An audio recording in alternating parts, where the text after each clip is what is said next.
The Walking Dead franchise has left behind more than a trail of zombies. It became a cultural phenomenon, which keeps on surprising its fans. From hidden cameos to stolen mementos and numerous spin-offs, here are the wildest details you still didn't know about the TWD world. Plus, we've got some news about the future projects. Wait a minute, what? How does it end? Let's go. Number 1. Hidden cameos. Quite a few celebrity fans sneaked into the world of The Walking Dead disguised as lurkers. Here are some of the most notable guest stars. Executive producer and special effects guru Greg Nicotero appeared in multiple episodes throughout the series. Anthrax guitarist Scott Ian popped up twice, first in a 2011 webisode Torn Apart, and later in Season 5 of the original series. I had to actually audition my zombie walk in front of two of their zombie pros, and they wanted to make sure I didn't look like I was all brains. They had to make sure I wasn't going to be like that. Jeffrey Dean Morgan's son, Gus, played a young walker in Season 11, and there's also a secret Pirates of the Caribbean cameo. Number 2. Johnny Depp's head. In Season 6, Rick Grimes and his gang try to fool the Saviors into thinking they've killed Gregory, leader of the Hilltop. In order to pull the ruse off, they must deliver his severed head. And when you see them picking a head that looks close enough to Gregory, there's one that feels strangely familiar. What do we got? That one. Yeah, that's it. All right. Amazingly, Greg Nicotero purposely modeled one of the heads to look like an emaciated version of the Pirates of the Caribbean star. He explained that they used Depp's cast because they needed realistic heads quickly and already had a high-quality mold of his face in the studio. And after the shooting, the prop went to one of the actors. But before we go on, please hit the like and subscribe buttons. Those 2 small clicks from you will help us bring you more of these awesome videos. Number 3. Souvenirs. The Walking Dead cast and crew have a long tradition of taking mementos home after filming.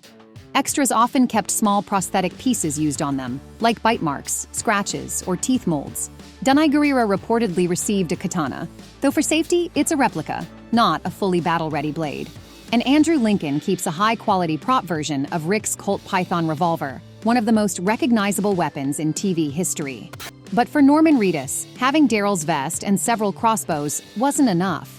He asked Greg Nicotero about something special.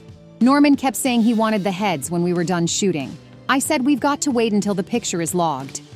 Reedus later shared a photo of the props, including Johnny Depp's one with the caption, "JD says goodnight." But unfortunately, this post has since been deleted. Number 4. Negan's inspiration. The jacket-clad villain became an iconic character, first in the comics, then on screen. But Jeffrey Dean Morgan wasn't the only one who might have portrayed Negan. While creating the character, The Walking Dead comic book artist Charlie Adlard was partly inspired by the appearance of the musician and actor Henry Rollins. Naturally, he auditioned for the role in the show. There were 5 pages of really cool dialogue with all these curses, and it was beautiful, but I didn't get it. Other candidates for Negan were Garrett Dillahunt, Matt Dillon, and Matthew Lillard. Apparently, the latter was the first runner-up. However, he didn't get the part, because Jeffrey Dean Morgan had delivered a fiercer performance and won out. Are we pissing our pants yet?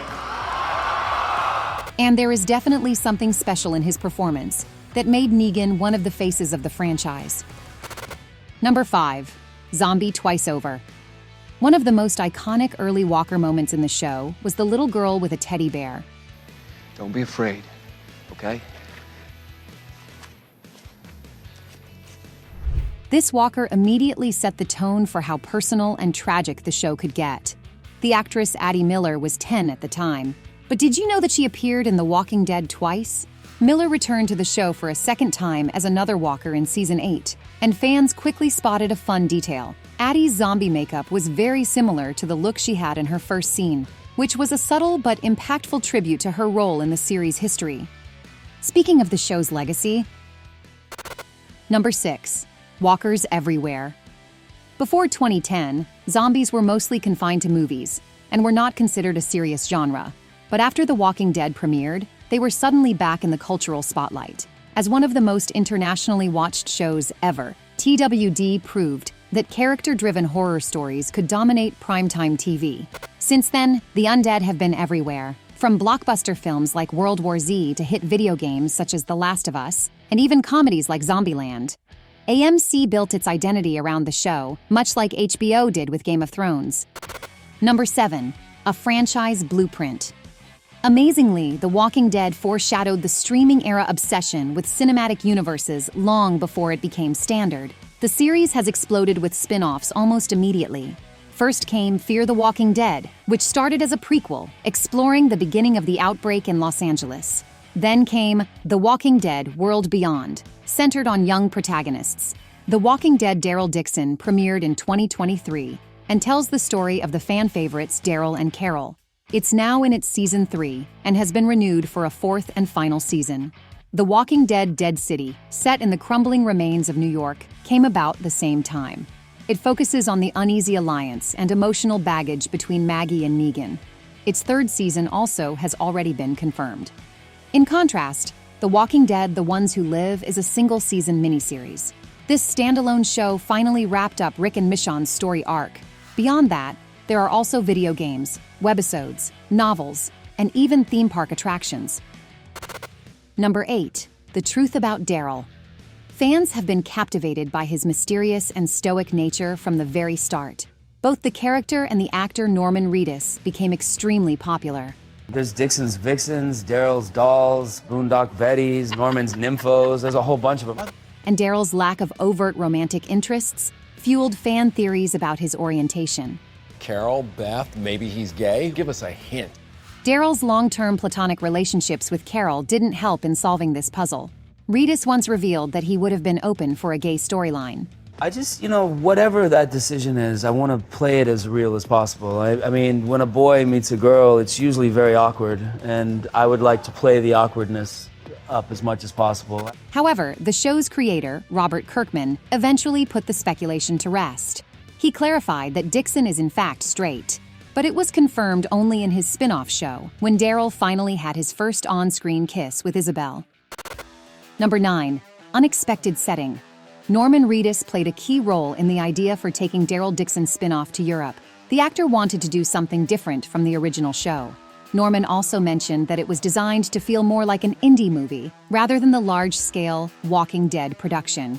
Indeed, filming in Europe provided a new vibe with a different tone, light, and sound. The task for us from the very beginning was sort of imagining something we could do that would be beautiful visually, that would be distinctive from The Walking Dead, and then building characters and stories around those places. Mont Saint-Michel is an obvious example. Another thing was different too. French walkers mutated and became faster, stronger, and more aggressive. Some fans compared them to 28 Days Later zombies. There was also a language barrier. Reedus shared that playing Daryl in a place where he doesn't know the language added a fish-out-of-water dynamic that excited him. Number 10. The end for Carol and Daryl. This beloved duo's journey is in its final phase. So how do the actors feel about it? Norman revealed that he has a satisfied feeling. I feel like we've come full circle, just me personally. However, Melissa McBride is not ready to say goodbye. Well, there's still a ways to go. I feel, I just want to experience too much I don't want to arrive before I get there. For now, both of them are just savoring the moments of working together and the entire team of the Walking Dead universe. But what's next? Number 11. New projects in the works. Scott Gimple, Chief Content Officer for the Walking Dead franchise, revealed that the creative team is not going to stop at all. Robert Kirkman created The Walking Dead as the zombie movie that never ends. And we want to fulfill that. Plus, the show has always been compelling not because of the walkers, but thanks to its characters. That means one way or another, I'd like to keep telling stories with these characters. He didn't reveal where TWD will be heading next. Still, Gimple teased that they are working on some really experimental stuff. You have plans, and then you have experiments. You sort of tend to them both. Does that mean that we might see our favorites all together once more? Or will we have a totally new cast of characters soon? Let's wait and see. And what do you think about the future of The Walking Dead? Let us know in the comments. Thanks for watching, and stay awesome.